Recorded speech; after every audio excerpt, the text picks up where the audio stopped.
Welcome to the 58th consecutive edition of the top 5 data, AI, and analytics posts of the week. Thank you so much for your support throughout these 58 weeks. Enables me to make this update really useful to all of us. Continue to engage, tag, comment, suggests, because it encourages more people to engage with this global conversation on data, AI, and analytics. This week, we start with why AI fails. There was a great article from HBR that said that there's one reason for why AI fails, and it's a dumb reason. Now, I'm not sure that I agree with the characterization of dumb, but it certainly is interesting when you look at a few weeks ago, IDC was pointing to a third of AI's projects fail.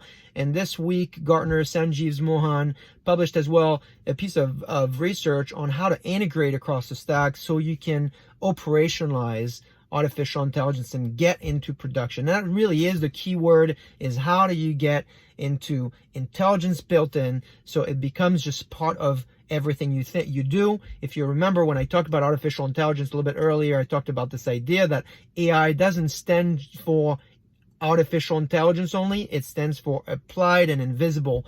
And so take a look at these resources. Hopefully they'll help you at your company. Now, there's a lot you can learn from people in the community. This week, we highlighted the work of Eric Best at SoundCommerce, of Nikhil Mishra at Verizon, and we also talked with Priyanka. I did a quick interview with her. You loved her simplification tools, like her infographic on data pipeline. So took the opportunity to listen to your request and interview her on everything that's interesting to her. So take a look at these resources. I'm sure you'll be able to share that and learn, hopefully, from some of these pieces of content. I also want to point your attention to someone that's really innovative in their application of analytics. This is Fabrice, Nico at Veolia. This is a French company, 160,000 employees. It's been able to build this digital analytics assistant and is using great capabilities to make data available to everyone. Great session on that as well. Hopefully you catch some time to take a look at it. There's also some great content that's coming at you over the next few weeks. 3 great books I really want to highlight for you. One is The Definite Guide for Data Governance. This is written by Evren and Uri, Lack, Anita, and Jesse. Big team effort to write this modern guide to data governance. Data governance really important.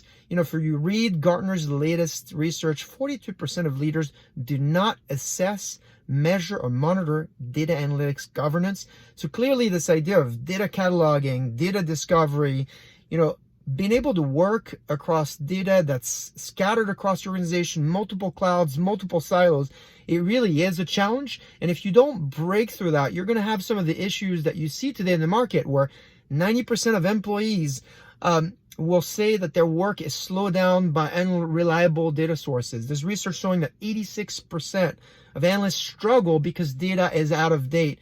And according to Gartner, through 2023, up to 75% of your data scientists' productive time will be wasted finding, preparing, integrating data. So this topic of data governance is the topic of this first book I'm highlighting for you. Take a look at it. It's coming out, so you could probably pre-order it online as well. The second book is a book from Prashant on analytics best practices. He's going to launch this book on September 29th with a great virtual event. He's got Mario from Gartner. He's going to talk at his event. Really encourage you to take a look at that, pre-order the book, or attend the event for free if you're curious. And then finally, innovation. Paul, who is at DBS Bank in Singapore, has co-authored a book on the culture of innovation. He's got these great acronyms. One of them he calls BEANS, Behavior Enablers, Artifacts and nudges that are required to move behaviors in the right direction and create a culture of innovation.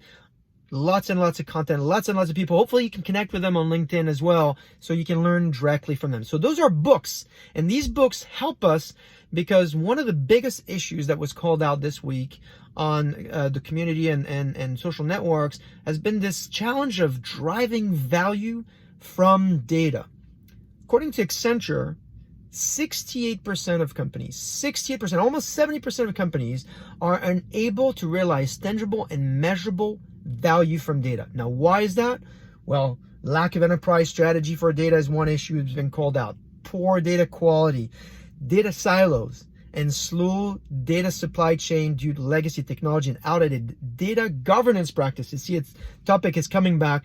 Take a look at this report, share it with your community, share it with your leadership. These are great resource pieces that will help you have a great week. As always, do not hesitate to tag people, comment, let me know if I'm missing research pieces. It's really always very hard to just do a 5-minute update of everything that's going on, because a lot is going on in our world. I'm excited to continue this conversation with you.